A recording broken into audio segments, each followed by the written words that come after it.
On the morning of June 20th, 2011, the world lost a very special person, and we lost our brother. We wanted to make this tribute as a celebration of his life, but also we wanted to make it to let you know why we loved him so much and why we're going to miss him. Police are investigating the cause of a fiery car crash that killed 2 people, including Ryan Dunn, one of the stars of the popular MTV show Jackass. According to police, 34-year-old Ryan Dunn was speeding over 100 miles an hour when he crashed into this wooded embankment. Dunn's car caught fire, the impact and flames killing him and fellow passenger Zach Hartwell. Ryan was real. You know, he didn't put on some character to be on TV. He was always himself. Dunn and I were hands down best friends. Ever since he moved to Westchester, we've pretty much been attached at the hip. He was just the sweetest guy. You know, he had so much love about him. He made us smarter. He made us funnier. He made us sweeter. He brought a lot of love to the group. He looked like everybody's best friend. He was. He was the nicest guy that you would ever want to know. He never wanted people to be upset. He just wanted everything to be, you know, let's all laugh for a while.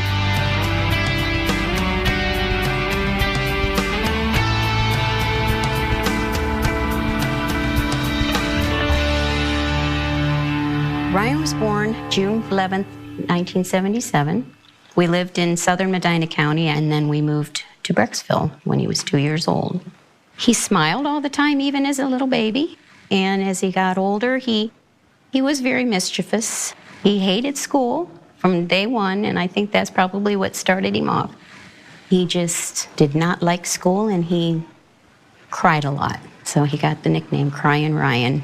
According to my other 2 children, it was because I babied him, and that's why he cried. But, of course, I wouldn't admit to that. He never was limited by reality. If he thought it'd make you laugh and entertain you by telling you he jumped off of the balcony and, you know, landed on a goose and rode around the lake, that's what you're gonna get. He was happiest whenever he could make anybody smile or laugh. That's all he ever wanted. And it was from as early on as I can remember. That was his motivation. And then we went to Westchester when he was 16. And he loved Westchester as soon as he got there. Hello there, Bam. I met Ryan when I was 12 years old. He came from Cleveland, Ohio. He went to East High School with me, my brother, Brandon DiCamello, Chris Rabb, and we just kind of hit it off right away. And we started this really terrible band called Soul Roach. God, I can't believe I'm even saying that. It's pure excitement here at Soul Roach City. Let's take a picture of the shirt. Jess, stand up.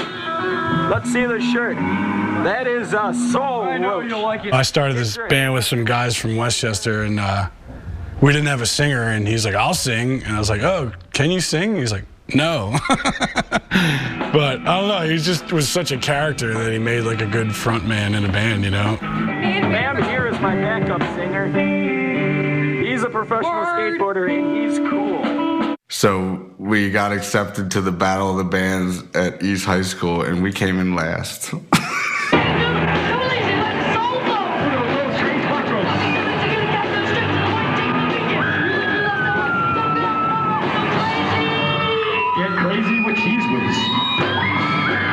So yeah, Dunn got to the school, met Bam and Jess, and was immediately in trouble, filming all kinds of stuff in the bathroom.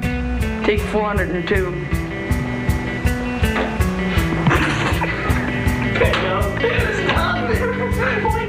Actually, they were over at the school more when the school was closed than when the school was open. What are you doing?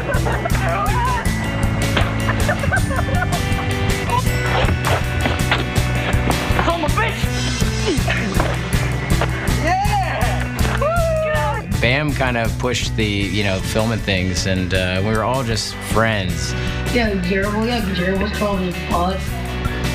How do you fit up there? And then it kind of just drifted into like doing dumb stuff to kind of amuse ourselves.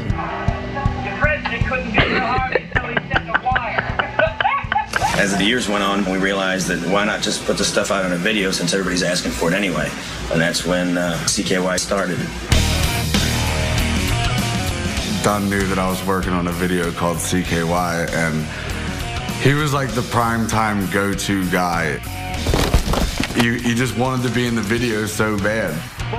So he jumped off this building into this bush. At that point, I knew that he's the main guy to go to when you want to get footage. What do you think would happen if we put that down and you just biked off of it, like moving? I don't know, we can find out. I just remember he was always the first one to do, like, somebody would come up with the craziest idea, like drive this bike off the church into this bush. And everyone's like, dude, no way. And he'd be the one to do it, always, you know? He was like fearless. 1 pound rigatoni coming up! Yeah!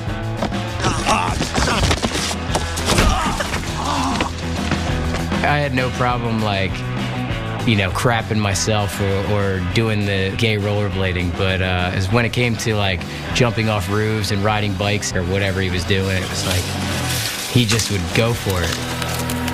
One of the first things I remember seeing him do, well, actually, he didn't do anything. He was sleeping. Congratulations. He was sleeping and Di Camillo rubbed poop in his face.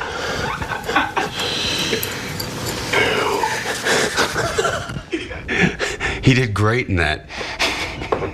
He woke me up by putting on my face. Oh, you can just get even or something. I'm gonna kick him in the face. I'm gonna break his nose. Just dump jelly on him or something. Jelly? The guy put on my face, and you're talking about jelly. We waited for Di Camillo to go to sleep. Sure enough, he goes up and pisses right in his mouth. He got like maybe a half a gallon of good piss in his mouth.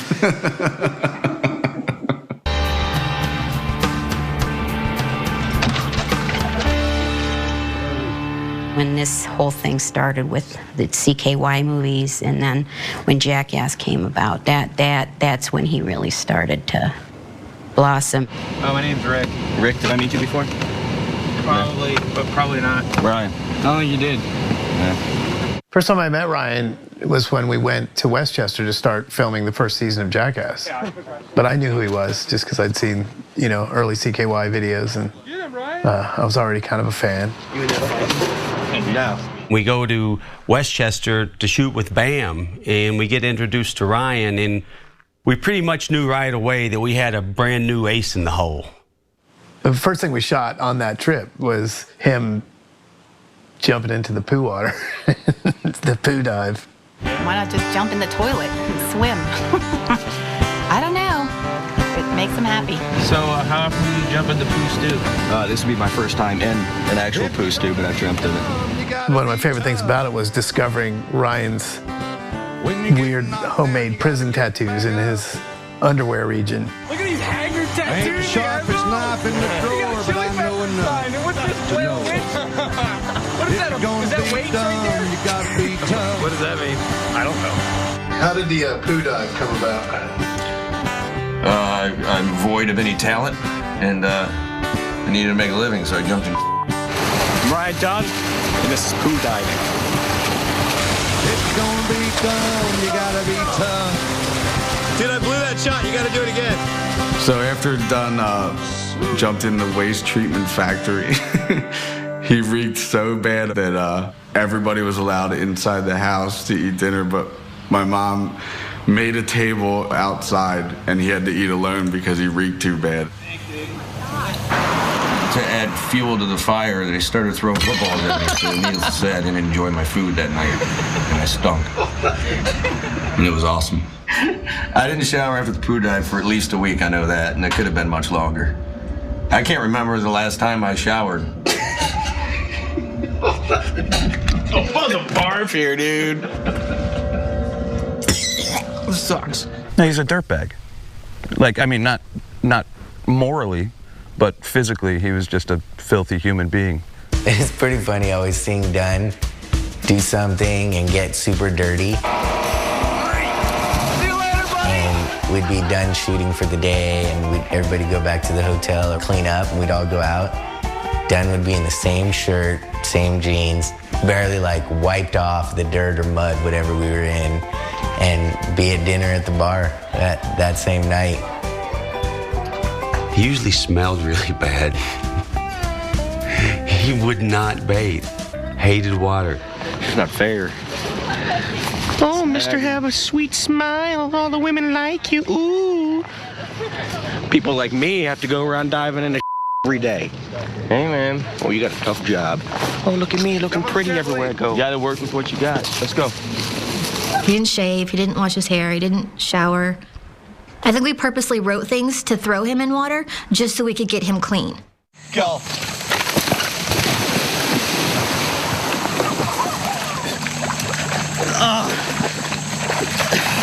Sick. The bungee launch, I hated that, and that was like 10 years ago. Imagine how much I hate it now. I've got 10 years to marinate on hating water, and now here I am, back, getting tossed into water. It's a huge, big, disastrously annoying circle. Damn it. Another miserable water situation for Ryan was on number 2. Basically, we put Ryan on the roof of a van on a pair of water skis, and then Preston was going to drive the van and hit the brakes right when the van hit the water, and he's supposed to water ski across the lake. How solid do you feel up there? With like, I don't know. I don't think I've ever done this before. if Ryan Dunn doesn't get hurt on this one, this whole skid is riding on my badass intro. You know, not being a stunt driver or trained in any way, he stopped way too short. And he didn't skim, he just went straight down to his face. Into cement and muck and... Why did that not make it? What happened? Ryan was mad because he took a major fall on that and it never got seen, so here's our chance to let the world see some of Ryan's beautiful art. Now it's time to rediscover the lost art of van surfing. Ryan Dunn will play the role of Teen Wolf, while Preston Lacey plays the role of his cool bro Styles.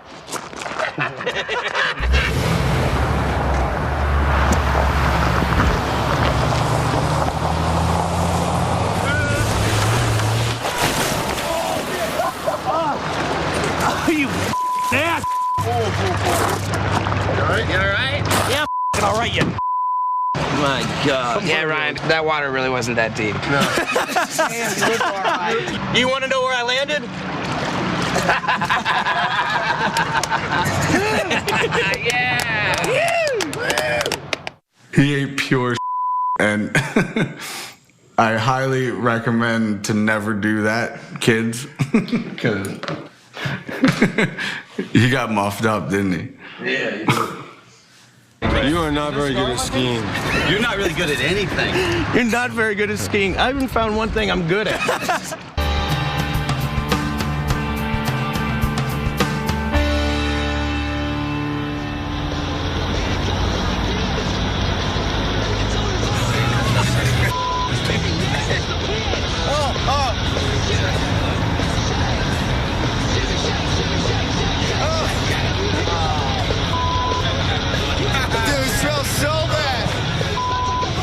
In the early days, just meeting Ryan, I was just trying to figure out how to write bits for him. So I was like, well, what are you good at? And he's like, oh, I like to BMX a lot. Get him! Show him who's captain! He already said he rode BMX, and then, like, further investigation, I found that, yeah, he does ride, but he doesn't really ride away from anything.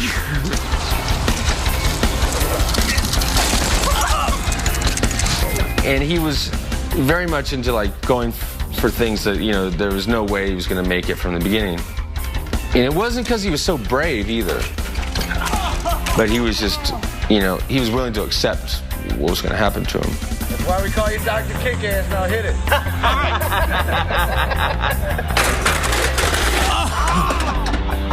Yeah, he was very graceful in his wipeouts. Not really, actually. Now that I think about it, he slammed pretty hard. If we're trying to do a stunt and people keep landing it, we would just send in Ryan to finish it off. I think Bam was great at it the first time, and now Dunn stepped in to up the failure rate to an all-time high. I don't think he ever landed anything except for on his face, which worked for us.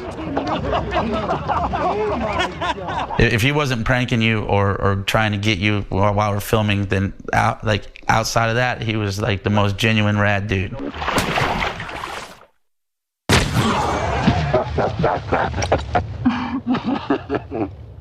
If Jackass is looking for a certain type, it's a guy that's just so willing to do something that he knows is going to fail, he knows it's going to hurt, and do it with such grace and style. He was the epitome of a jackass, you know? What have you been kind of dreading the most about shooting in the film? Like, what stunt were you kind of the most worried about before you did it? I put a toy car in my butt. You really have to ask me that. We were filming the first movie, and Steve-O was supposed to shove the car up his butt, but Steve-O had just told us that he's not going to do it. Put it this way, Bam. What's the point of being in a Hollywood movie if every mother that sees the Hollywood movie comes up to you and says, "Hey, saw you shove something up your ass"? You're that dude who shoved the car up your ass. I mean, really. Ryan Dunn walks in. I go, "Well, Steve-O just told us that he's not doing the car up the ass bit." And Ryan's like, "Well, someone's got to do it." And right then the light bulb went off in my head. I'm like, "Ryan, you're right. Someone does have to do it, buddy." I mean, it just has to be done. It's too good not to be done. I'll do it. I mean, and I want to. Don't think I'm crazy and I want to go get hurt or I want to shove things in my butt. I just know that it'll be funny, so I'm going to go do it. Now I'm lubing up. You can't see the car. The little toy car, because I'm going to put it in my butt. He just did it like a champ, by the way. I mean, he was chilling with that thing in his butt for the whole day. And it was just one camera and done, and I don't think anyone could have pulled that off like he did. Well, that's not part of you. That's something extra. I would have known if I ate that. No, you won't be able to swallow that. It's a car toy. Well, how did a car toy get there? Maybe you stuck it up your ass. I didn't stick anything up my ass. Butt X-ray was and probably still is the best thing we ever shot. Just go to the doctor, you don't talk to anybody, your girlfriend, or to your boyfriend, or to whatever. You don't tell nobody, all right? He already knows that too many people. Whenever anyone asked, who he was, if it came up in conversation, I'd say he's the one that's famous for shoving the car up his ass. Mm-hmm. And that was really, that's the best way to describe him, because that's what he always said. That's what sent him into the new echelon. I mean, to be honest, dude, whether I wish I did it or not, I didn't have the balls you had, dude, and that's all it takes, dude, to win. You know what? I think because, Dunn got caught shoving that tiny Corvette up his butt. And caught. And everybody talks about it. So I'm like, well, if everybody remembers that, then I'll do anal bead kite. And then ever since that, I'm like, branded on my ass. I don't care. So I just have a lot of bits involving my ass simply because he got caught shoving a Corvette up his butt. So you're just admitting to stealing my thunder right here in front of me? A little bit, right here and now. Jesus. That's what you get, enough of the gruff. Bam and Ryan always stayed so close. I was super good friends with Ryan, but they've always been super tight. Knoxville has prescription lotion, and that's all he uses. And I got it. But I got something else. Horse. Where do you even get horse? From a horse, idiot. They had their own lives, but they just were so close. Really, really close. Really close. I'm not whipping your out. All right, well, pull the fat up. Get up. I'm at it. You're at it? Couldn't even call them friends. I'd call them like big brother, little brother, and Dunn being the big brother. Welcome to Bychester. Damn it. It's so not right. And not just Jackass, even through all the stuff they went through together, they stayed close and remained friends, and that says a lot. Dunn and I were hands down best friends. We went everywhere together. We flew everywhere together. We'd crack the most random jokes. We had the same sense of humor. He was my main man.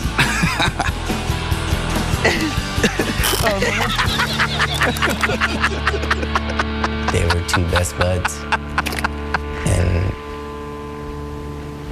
it's weird now that it's not like that anymore.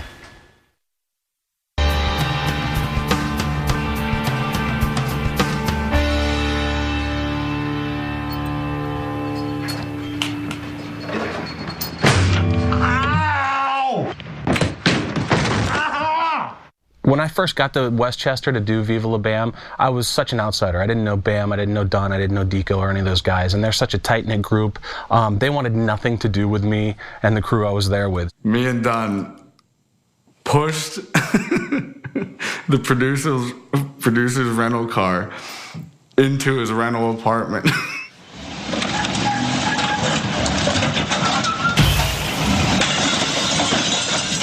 In my dream, I hear the sound of angels or sparkly miracle sounds, and as I open my eyes, the front end of my rental car was inside of the living room of my apartment. And the sound that I thought were angels was the sound of shards of glass falling from the door frame. I'm so going to jail for that! $5,000 later, we settled it in court. It wasn't necessarily the first day, but I felt like immediately over time, Dunn definitely tried to make a connection. And by the time I'd finished up the very first season of Viva La Bam, I just felt like Dunn and I were best friends.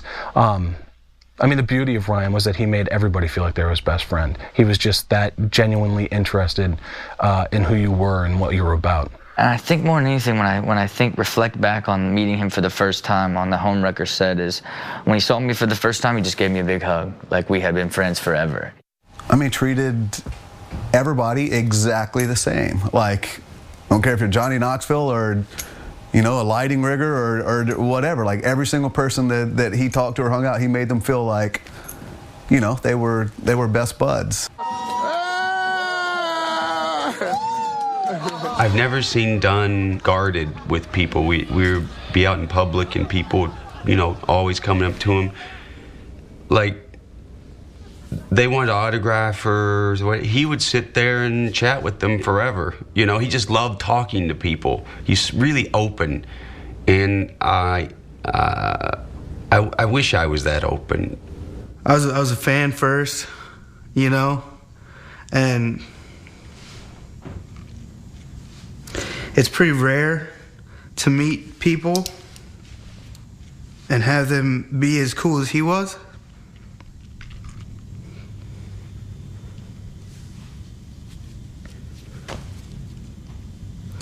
He truly was a cool dude.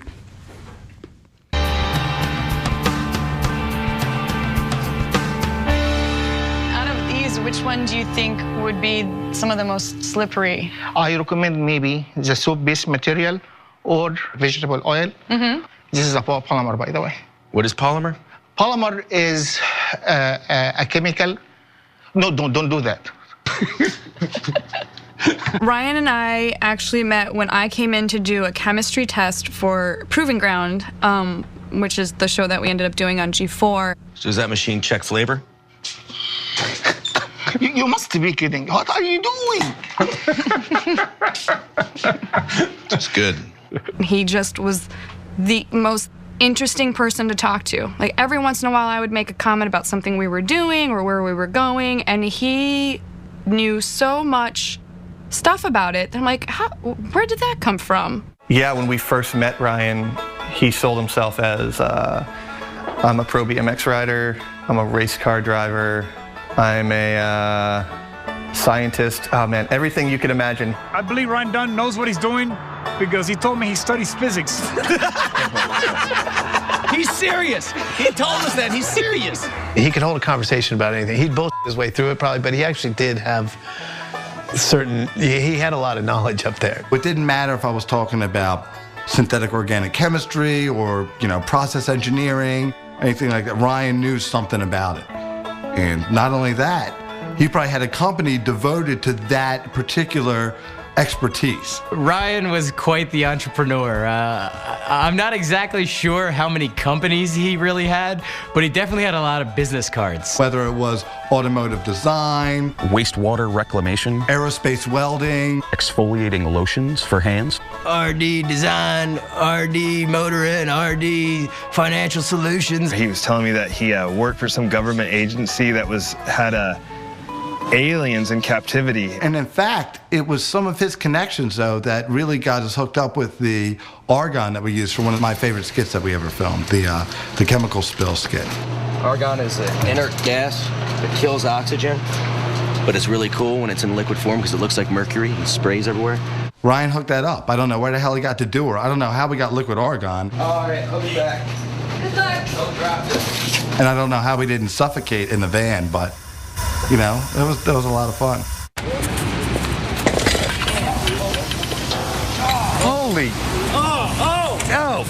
Speaking of Ryan Dunn's business opportunities, the car stereo thing was one of them, and that led to a pretty horrific day. A kid from school lent him his Volkswagen Jetta so he could drive to the mall, buy a stereo system to hook it up, and he invited me, my brother, and Chris Rabb to go with him. So we're driving there, and Rabb's screaming in the back, just chaos. We got, like, you know, whoever playing on the radio just cranked, having the time of my life, and I'm speeding because I'm a punk kid. He's driving like 110 miles an hour to the point where Rabb grabs my seatbelt and buckles me in. 10 seconds later, we flipped 8 times in oncoming traffic.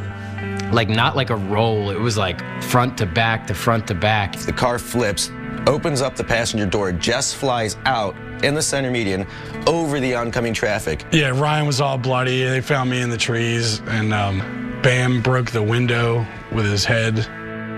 Rabb was totally fine. My part of the car, like, nothing had happened to it at all, and I just kind of got out and was just confused.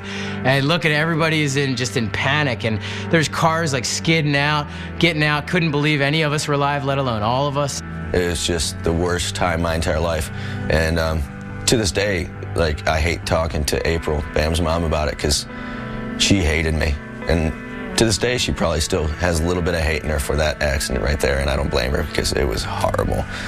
Stupid kids do stupid things. I was pretty much terrified to ever get in a car with him, and, you know, I agreed to do the Gumball Rally with him, which was around the world in 8 days. Whenever Dunn was driving, I was seriously so terrified that after, like, the 3rd day, I was like, Dunn, you seriously need to stop at a sex shop and buy me a butt plug because I'm going to crap myself.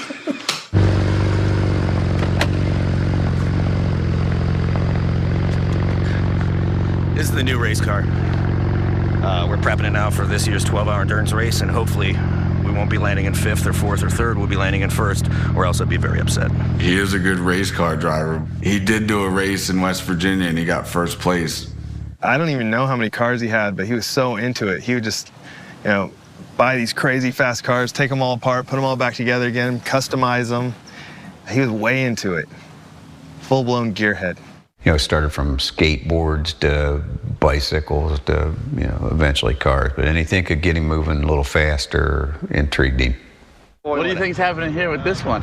Go check his oil. How about this? Blew it up again. Don't buy a car made by Dolce & Gabbana and you'll be fine. Piece of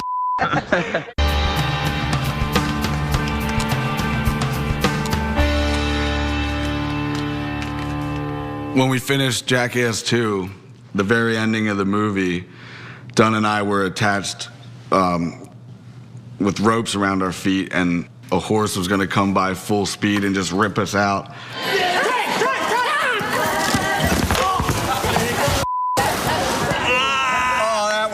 Tell me you f***ing slapped that horse. Okay, you're not okay. Yeah, I'm all right.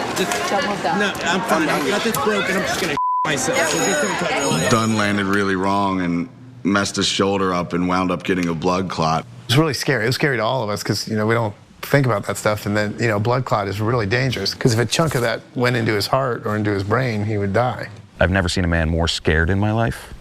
I mean, they literally took him from a checkup at his physician straight to the hospital and told him, hey man, you could die any minute, you know?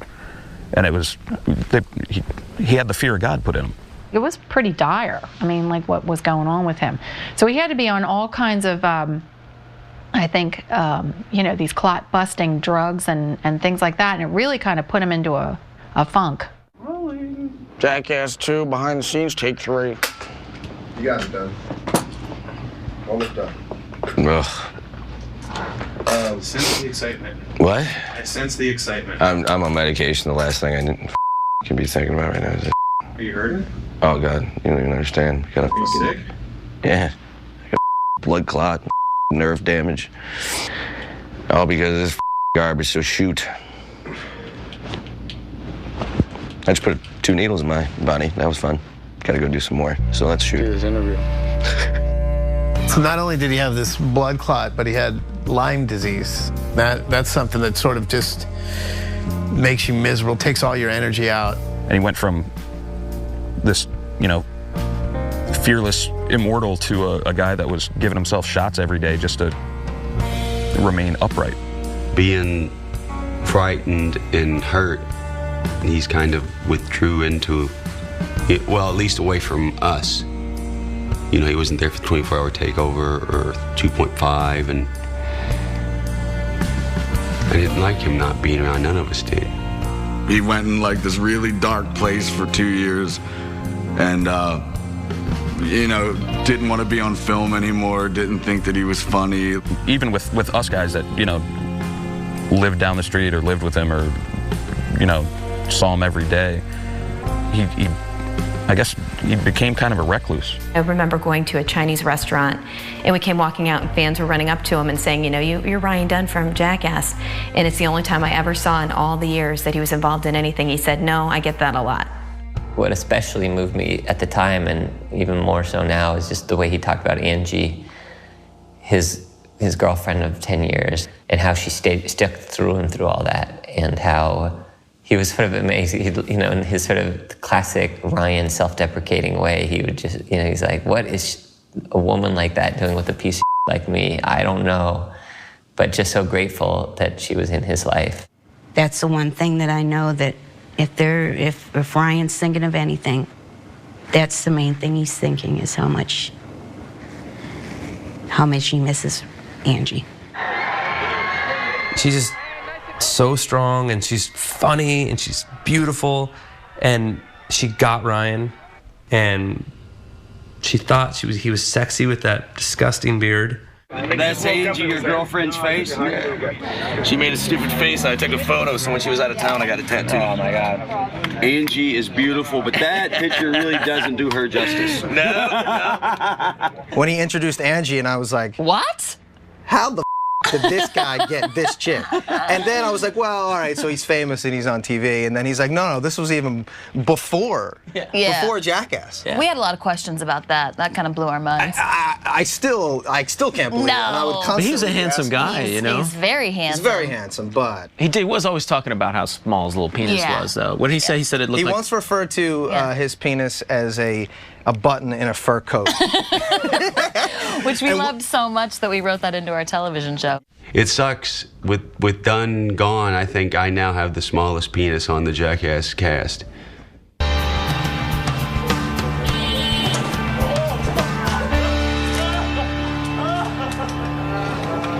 So Ryan had completely disappeared from us. You know, I hadn't talked to him in 2 years. And then in spring of 2009, we went to Bam's house to shoot for Nitro Circus. Ryan, I guess, had been just coming out of his cave a little bit. And we filmed with him, and it was just like nothing had ever changed. You know, it was just awesome. Shortly after that, we decided to do Jackass 3. You know, you could just see that he had come out of the fog, you know, and it was so clear and so fun to be around. I didn't want to do it at all, but once we started filming, I realized immediately that I was wrong. It was an awesome experience. I actually had more fun on this than I did on all previous endeavors we had. I laughed from beginning to end. I really did. And now I have new friendships because I really didn't like anybody. And now I like a good 20%. Who would have thought? You're not in that. He went through that dark period, and he came out of it, and Yeah, and he was brilliant in the third one. He was a brilliant friend. The last couple years, like, he's been, I think, just in a place where, you know, he was just really peaceful. I think he and Angie just were doing great, and I mean, like, he just really found out who he was. I love it here. I don't know about you guys. I am happy. Happy Dunn. This is me happy. Everybody. I like Happy Dunn. Dude, if you guys weren't here, I'd be supremely happy. And that's the weirdest thing. Like, people said to me, like, he was in such a good place that he was, like, almost ready to go or something, which, I mean, the guy's 34 years old, so that sounds stupid, but, I mean, he just seemed, like, very happy and satisfied with what he's done, and for good reason, you know?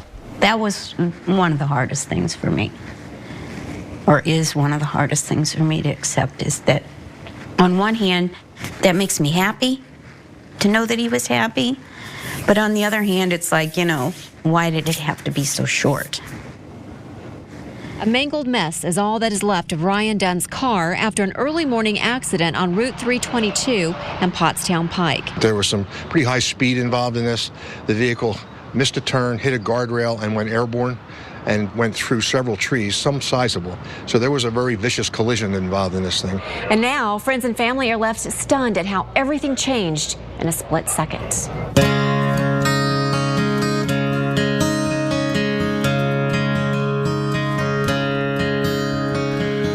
There are stars so distant, the light that left them ages ago just came into view.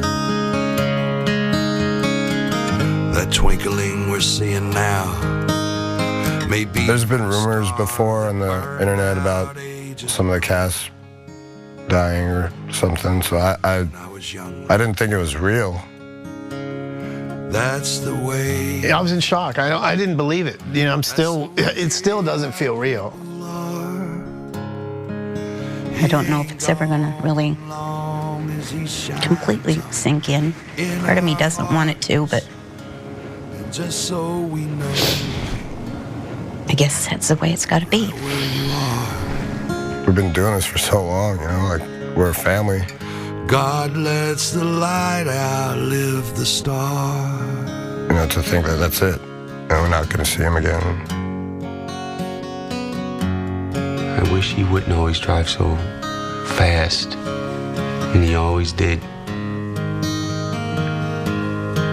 I wish he wasn't drinking that night too, you know. We lost him and Zach. You know, Zach Hartwell was also in that car. Sometimes when you have a larger-than-life personality who is in an accident, you only hear about the one person, but he was just such a happy guy, always that upbeat person. Ryan introduced us to Zach when we were filming number 2. He was this gnarly military man, and then also just a fun-loving guy that could hang with a bunch of jackasses, you know? God lets the light outlive the star. There's such a hole in the family now. Jackass is really, it's never gonna be the same. It's the worst thing ever. So many people around the world reached out, flooded our site, you know, and they still do, about Ryan. It was really sweet what the Kings of Leon guys did. Huge banners behind the stage and dedicated the song to him. For our good friend Ryan, rest in peace. I just hope Ryan would be remembered, not for some of the crazy things he did, or shoving a car up his ass, or, you know, or the fact he liked to drive fast. I hope he's remembered as the sum of all those things, is that he did all of them with passion. He lived life. He knew how to live life. He was such a good person, and I think he, you know, made me a little better person, just knowing him. that rubs off, you know?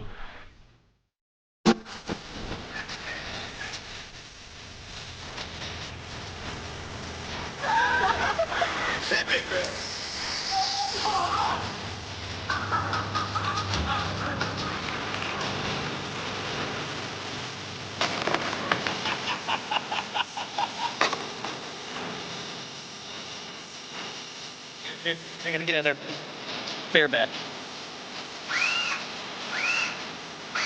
I'm Ryan Dunn, and I'm let's just do it.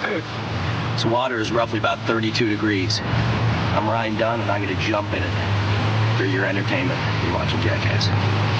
Oh God, it's cold. Dude, you got this. Yes.